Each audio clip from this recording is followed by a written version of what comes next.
Hey, welcome to my channel. My name is Scott D and I am a color separator. I've actually been doing color separations for over 25 years now.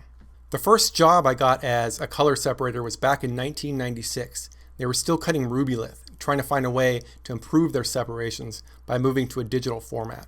I was put to the task of finding a new way to create separations digitally in Photoshop. Now, there wasn't any classes I could take on how to learn separations, and YouTube wasn't even around back then. So it was up to me to come up with a way to create these new color separations.